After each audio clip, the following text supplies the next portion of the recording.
مستحب ہے کہ اذان کہتے وقت آواز کو بلند کرے، جتنا وہ بلند کر سکتا ہے اپنی آواز کو بلند کرے۔ اور ہم نے یہ ذمہ داری لاؤڈ اسپیکر کو دی ہوئی ہے کہ تو بلند کرے، ہم نہیں کریں گے، یہ ٹھیک نہیں ہے۔ کچھ لوگ بہت ہی آہستہ اذان دے دیتے ہیں، وہ بھی نامناسب ہے۔ حکم یہ ہے، مستحب یہ ہے، تاکید یہ ہے کہ اپنی آواز کو بلند کرے۔ آقا امام باقر علیہ السلام سے روایت ہے، کلما اشتد صوتک، جتنی تمہاری آواز بلند ہوگی، من غیر ان تجہد نفسک، اس قدر نہ ہو کہ تمہیں مشقت ہو، اس قدر بلند نہ کرے کہ تمہیں تکلیف و مشقت ہو، بغیر تکلیف اور مشقت کے جتنی تمہاری آواز بلند ہوگی، کان یسمع اکثر، زیادہ سے زیادہ لوگ تمہاری اذان سنیں گے، زیادہ لوگ سنیں گے، وَكَانَ أَجْرُكَ فِي ذَلِكَ عَظَمْ، اسی حساب سے تمہارا اجر زیادہ ہوگا۔ اس سلسلے میں آقا امام صادق علیہ السلام نے ارشاد فرمایا، اذا اذنت، جب تو نے اذان دینا ہے، جب تو اذان دے، فلا تخفین صوتک، اپنی آواز کو مخفی مت کرو،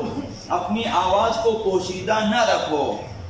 بلکہ آواز کو بلند کرو۔ فإن اللہ یأجرک مد صوتک فیہ،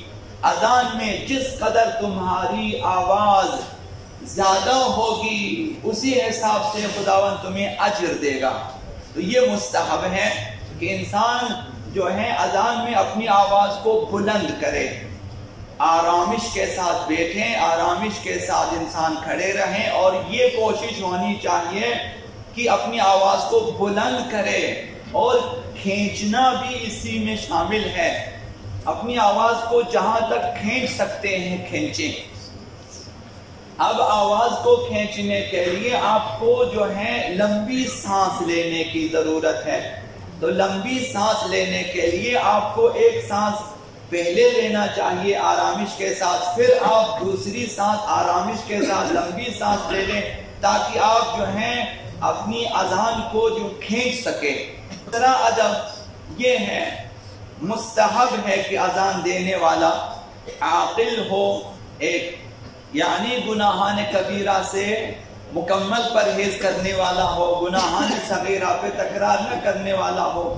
کسی واجب کو ترک نہ کرنے والا ہو، کسی حرام کا ارتکاب نہ کرنے والا، یہ عادل ہو، وقت شناس ہونا، اسے پتہ ہونا چاہیے کس وقت داخل ہوتا ہے نماز کا وقت اور مجھے اذان دینی چاہیے، اور اس کی آواز بلند ہو۔ جب آپ کا گلا بیٹھا ہوا ہے تو پھر آپ اذان نہ دیں، کسی ایسے شخص کو بلائیں جس کی آواز صاف ہو، بلند ہو۔ تو مؤذن وہ ہونا چاہیے کہ جس کی آواز بلند ہو